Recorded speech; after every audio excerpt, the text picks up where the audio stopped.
Howdy folks, today I've got a package from Slothpicker. I've already opened it up before recording just to make sure everything was safe. Can never be too safe. So inside I've got an American lock with I was going to talk about that in a second, but yeah. Got some extra pins rolling around the inside. This is an unkeyed American lock. Still got the latching mechanism inside. But I think the idea was that it was a bit of a challenge to me to pin this back up and get it working. So at least I'm going to take it as a challenge to pin it up and get it working again. Because as I pull this piece out, you can find the rest of the parts for the lock. I guess maybe you can't see that too well with the glare.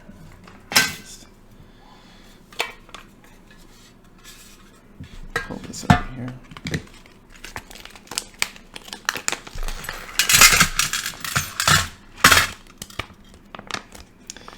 So when I received the package, there's a little hole, unfortunately, in the side of the plastic here that I've got taped up with a label that came with the plastic. So I believe that I've got all the pins, even though we've just found that one hanging out inside the box.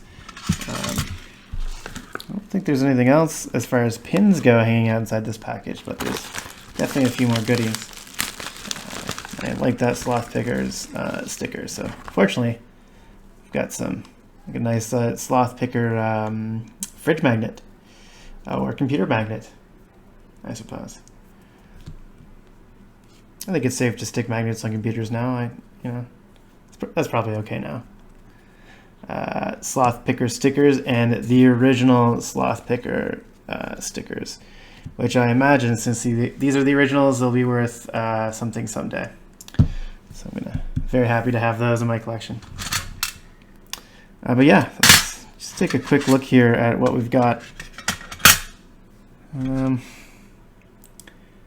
we've got the Bible and the keyway, the American lock. Oops. 2 keys here with different bitting. Yeah, those are different bitting. I don't know if you can see that, but I guess, yeah, similar bidding, but definitely not the same. That's interesting. I mean, typically when you get these American locks, they come with two keys. So that's what I thought this was, but that's funny. All right, so I wonder, do I have all the pins I need to pin this up? Let me organize a bit and we'll come back. All right, so I've separated these out a little bit and just gonna dump the rest of the stuff here. So we've got 6 springs and it looks like 7 different driver pins, unless I've accidentally put no, it looks like I've got 7. All right, so I've got 2 spools and 5 serrated driver pins. We've also got, looks like, if I can count here, 5 regular key pins, as well as, well, how many is this? 10, 12, I guess, serrated key pins. So, supposedly, we should have more than enough somehow. We've actually gained some pins. So we should have more than enough to key up these keys into this keyway. Now, I had a difficult time getting one of these locks keyed, or one of these keys pinned. I think it was this one earlier. Should have written down the number. So I'm going to take a stab at this one this time around, and let's see if we can pin it up.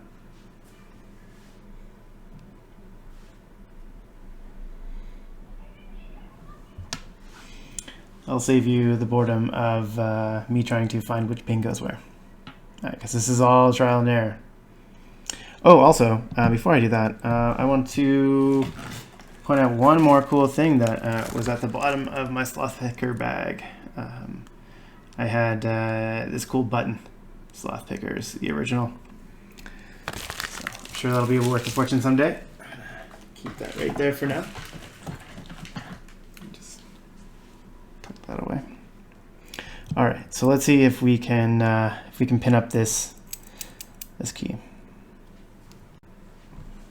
Well, I'm back. I've managed to pin up these pins, which are 1, 3, 4, and 6, but I can't find a matching pin for 2 or 5. And even 6, unfortunately, this isn't focusing properly, but even 6 doesn't feel like it's fitting super well. Yeah, there's no way I'm going to get that to focus. So anyhow, I'm going to try the other key. So this key was 1129. So let's just take that out. What is this? 1123.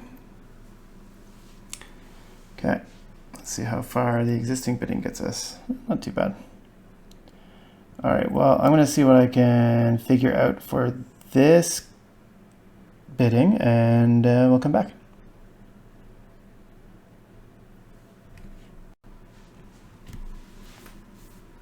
All right, folks, try as I might, I was not able to find the appropriate pins in this assortment that match up with either this key or the other. I'm off one key. I have 2 pins, and one key I'm off by 1 pin, though there are several candidates that could be filed down and made into a new key, or a new pin for the key. So I think that's a project for another day. It's definitely not a project for today. But thank you very much, Slothpicker, for this lock and the new interesting project to repin it. Whether it was intended or not, I'm looking forward to getting this sorted out. And I imagine that since I'm going to have to do some sanding and some filing and such on this already, I may just this may just become a challenge lock. So that should be exciting. So yeah, thank you, Slothpicker, for the great care package you've sent over.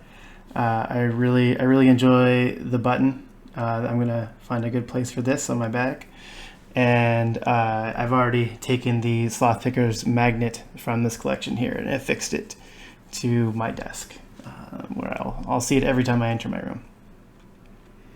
All right, so I'm just gonna tidy this up really quick. Another thing that I'm going to talk about today is not necessarily related to lockpicking, but I imagine that there are quite a few geocachers in the lockpicking community. So I received a notice earlier today that one of the geocaches that I maintain, called Chip Off the Old Block, is missing. And this happens from time to time. People who aren't geocachers might find it and think it's cool and walk away with it, or throw it away thinking it's garbage or what have you. Or, you know, sometimes geocachers don't put geocaches back where they found them, or, you know, any number of things can happen. Maybe a rogue beaver, you know, snags it and drags it into the water. So anyhow, my geocache, Chip Off the Old Block, is missing, and I went and checked, and it's definitely not there. So I've prepared a new cache, and here it is. Now it might look like a rock, and I guess it's meant to look like a rock, but this is actually a hidden key a distraction lock, or I forget what those are called. But yeah, they're meant, you would typically hide a key in here in this little compartment and then stash it in your garden or next to your door. And it just looks like a regular piece of granite. Well, I found this is pretty good for hiding geocaches. So here is the geocache log I've got set up in this cache. I'm just gonna open this bad boy up here. Oh, it's a little tight, but yeah, it's a little strip of a log. You can see this is a replacement log for chip off the Ol Block. There's the geocache number, and it's going to be replaced today. It's quite long, so it should last for a while, provided it doesn't get lost again. If you don't know, the idea is that folks who are geocaching will have the location of this rock marked on a map in their geocaching app, and their challenge is to go and find this geocache with nothing but the GPS coordinates of where the rock is located and a couple hints that I've provided on the page for the geocache. I'll actually provide a link to this particular geocache in the bottom of the video if you're interested. And if you happen to be in the Vancouver area, you can always take a stab at trying to find it. But anyhow, I'm just going to seal this up. This protects the log in here from rain as much as it can be. I believe that this is water safe or damp proof, wet proof, whatever, wet proof paper. But either way, whatever you can do to keep a log dry, we try to do it.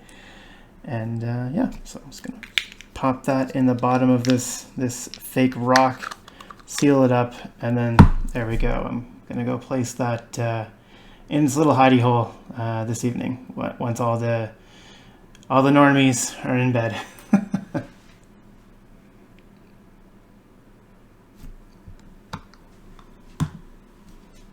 All right, to round things out, I'm going to chat about my responses to secPhilomath questions for his 100 subscriber giveaway.